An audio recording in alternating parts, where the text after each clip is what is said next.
What's up, y'all? It's your girl, J. Renee with Prison Ride Radio. I hope that you're doing well. This fine afternoon, we got Marcus back on the phone. We got to holler at him before about his books and lightly about his wrongful conviction. But we're going to dive a little deeper into his wrongful conviction so he can let us know what's going on with that and what's the current status of him fighting for his freedom. Hey, bro, how you doing? All right, how's everything going, J. Renee? It's going all right. Thanks for getting back with us this second time so we can talk a little bit more. So the first time we got to chat, we talked about your books, and we lightly talked about your wrongful conviction, but we wanted to bring you back so we can talk more about that. So tell us, start from the beginning. Start, like how long you've been, falsely incarcerated, and then just go from there. Tell us what happened. Okay. I'm in down 20 years for aggravated murder, obstruction of justice, and tampering with evidence. Mm-hmm. I'm actually charged with 2 aggravated murders, but for one body. That's the state of Ohio for you. But in April 2001, I was picked up for a murder I didn't commit. Now, to go a little bit further, back in 2000, one of my main dudes, he came home from the federal joint, and when he came home, I had a landscaping company, so I blessed him with a job, put some money in his pocket, gave him transportation because he was on federal parole. Now, before he left and went to the Fed joint, I didn't have a landscaping company. I didn't have a business. We was both in the street. But while he was gone, I became legit. So when he came home, he was asking about people from my past and from our past. And it was a young lady that I used to mess with, but I didn't mess with no more. So when her name came up in the conversation, I told him, like, I haven't talked to her in like 18 months. I don't talk to her. She ain't for the right thing. You know what I'm saying? Just let that be that. So being the guy that he was, he went against my words, messed with her, and eventually, 5 months after he was home, she went through him to set me up for a murder I didn't even commit. Wow, that's crazy. So you said that she's the one that orchestrated it all. Why do you know or believe that? Oh, well, for one, I haven't even spoke to her in a year, or longer, maybe 18 months or something like that. I didn't think we was enemies or we fell out or whatever. Right. But the guy kept coming back telling me all this negative stuff she was saying. Like, she hate me, and the reason why she hate me, and, because of a failed relationship. I paid no attention to it. So one day he called me because he was messing with her.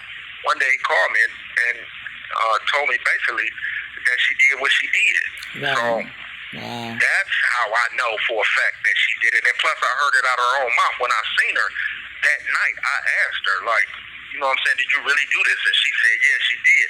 Now, unbeknownst to me, that I was going to be the one that was going to get blamed for it, and I wasn't even there. You know what I mean? Yeah. At best, being a friend that I was, if something was to happen to my mans, then I would have helped him out of a situation where, as far as a lawyer, or if a bond was able to be paid, I would have did what I could do, because at that time he was a friend to me. Right. But like I say, unbeknownst to me, I didn't know that the case was going to get flipped on me, and I wasn't even there.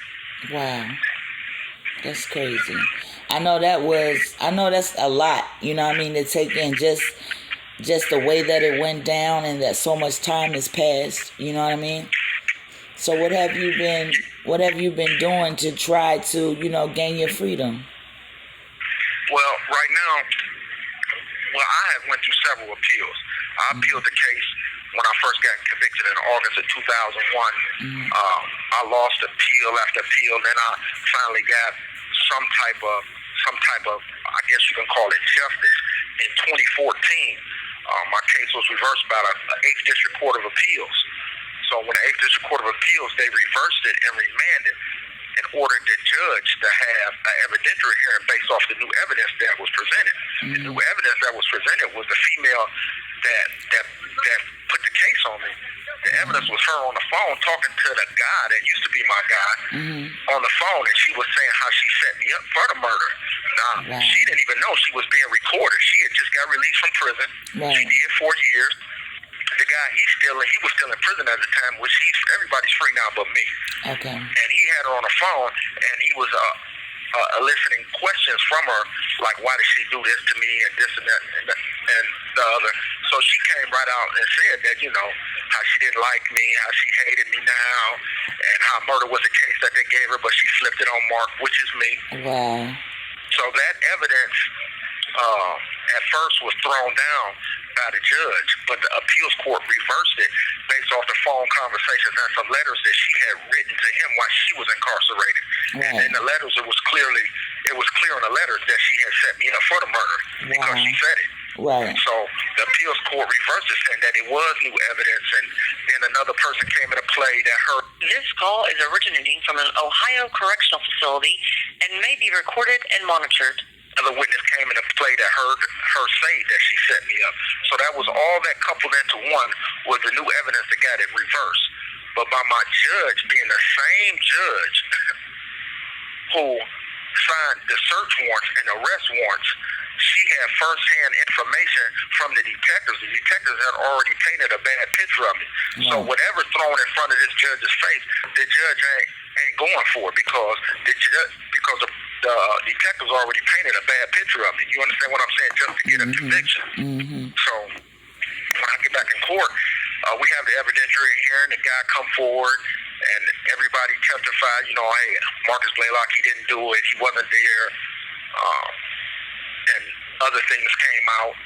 But the judge sent me back to the prison that I was at the time and waited 2 years to even answer, to give us an answer. And when she did give us an answer, she told my lawyer to go forward with filing a motion for the new trial. But this was all because the appeals court ordered her to do that. So as soon as my lawyer filed the motion for the new trial, she denied it. Wow. Well, she knew she was going to do that anyway. You know what I mean? Right. Yeah, she definitely knew that she was going to do that.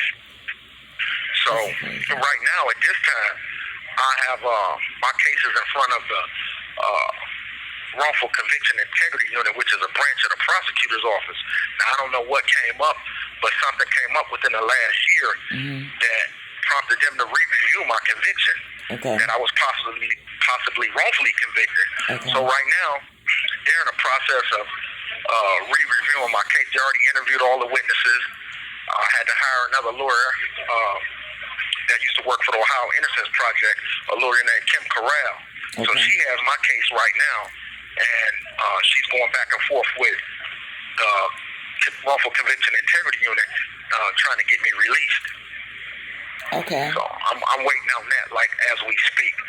It's the prosecutor's office, so they taking their time and doing what they do. Right. You know what I mean? I just had a visit with her 2 weeks ago, and she told me that, hey, listen, we're dealing with the prosecutor's office, so they're going to take their time and doing their due diligence, but hopefully she can send them a letter and let them know, like, whatever y'all have, you need to turn it over. Right. So we can go forward with either getting this back in court or possibly getting the charge dismissed. Right. I hate hearing your story. It's all too often that the system fails. You know what I mean? I hate to hear that you even going through this. I'm happy that a process has started that will hopefully give you your justice that you need. But the fact that you've been through this is very disheartening, man. And my heart goes out to you and my prayers and all of that. I appreciate it. Yeah, for sure, bro. So tell us, I know we don't got too much time left, but how can we the people support you right now? Like, what could you need from us, or what can we do to support you? Right now, I got a petition online on change.org. It's free Marcus Blalock. And also by writing a Wrongful Conviction Integrity Unit. You know what I'm saying? The head of the Wrongful Conviction Integrity Unit is a lady by the name of Mary McGrath, who just so happens to be second chair prosecutor when I got convicted. None of that stuff be on accident, bro. This call is originating from an Ohio correctional facility and may be recorded and monitored. Excuse me, Jay Renee? I said none of that stuff be on accident, man. They recycle the trash amongst themselves. You know what I mean? Right. Most definitely. Right. So right now, I'm just praying to God every day that He just makes it clear, you know what I'm saying, that I'm innocent. They know that I'm innocent. Right. I'm just waiting for them to do the right thing. You know what I mean? I've been away from my kids and my mother for 20 years. You know what I'm saying? I have watched my mother age through this process. I've watched my kids get grown and, you know, have kids. I got grandkids now. When I first got arrested, I was 31 going on 32 years old. I'm 51 now. You know what I mean? Yeah. For a crime I didn't commit. I'm been gone 20 years for a crime I ain't committed. Damn, bro. There's no evidence. There's never been a gun. There's never been a fingerprint. There's never been nothing but the female's word saying that I killed this guy in her house, which I never did because I never was at your house. Right. Damn, bro. Well, we're here with you. You know, you supported. You got people out here that support you. I'm going to definitely make sure that I include the petition and things like that so people can sign it and reach out, you know. And I appreciate you for taking this time to let us know what's going on with you. It's like a lot of this is going on, but a lot of people can't get it out there, you know. So I'm glad that we were able to assist you in getting, you know, this wrongful conviction of yours out to the public to hear. And I appreciate it too. I appreciate it. Right, I really do. This has been a blessing to me. I'm glad that we can help you, bro. Okay. Thank you. You're welcome.